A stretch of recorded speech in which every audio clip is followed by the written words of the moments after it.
The rapidity of change in America is so great that the so-called generation gap that we all heard about in the 60s and clearly saw a great deal of evidence of in the 60s, if those of you who are here can go back that far.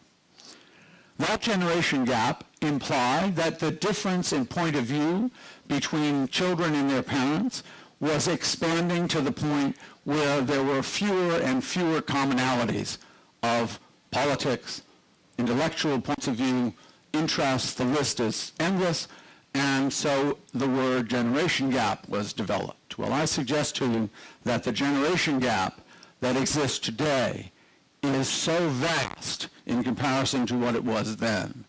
Our children are doing things that we don't even understand, let alone how they got to do them. My son, who is here with me and of whom I am very proud, understands a computer intuitively, and I can't tell you what it took me to get there, and I'm not a slouch.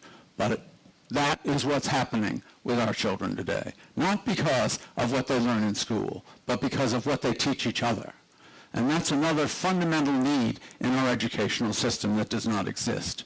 The fact is, we can take computers and give them, we have the ability to do it, to every single child in this country. We can limit the access that they have without limiting their ability to have the right access. And once they have that access, the ability to teach, to train, to educate, and to elucidate has been changed in a way that is so fundamental and so consistent with our need to innovate, to change, and to look at education not as one size fits all, but in fact a tailor-made process by which each individual is empowered to decide for themselves to the extent that they can, and with the help and support of a teaching and parental community that is there for them, so that those children are invested in their education and don't see it as a time waster, an enemy, or worse, an irrelevancy. And unfortunately, in many communities in this country, it is not going to be a surprise to any of you that education is very much seen as an irrelevancy. We have dropout rates that are frightening, growing faster than our population is growing, at a time when education is generally agreed to be more important than it ever has.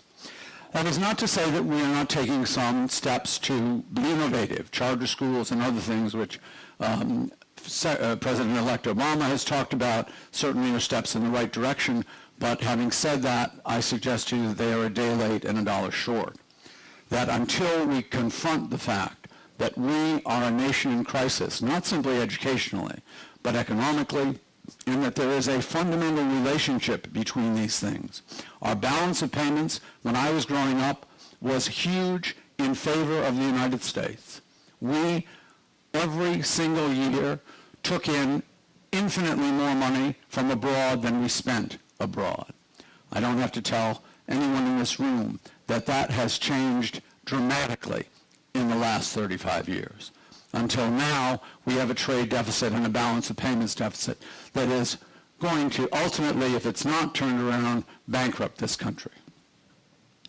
And has placed the economic future and the economic vitality of this country in the hands of our potential enemies. If China decided to sell our debt today in the open market, the American economy would crash.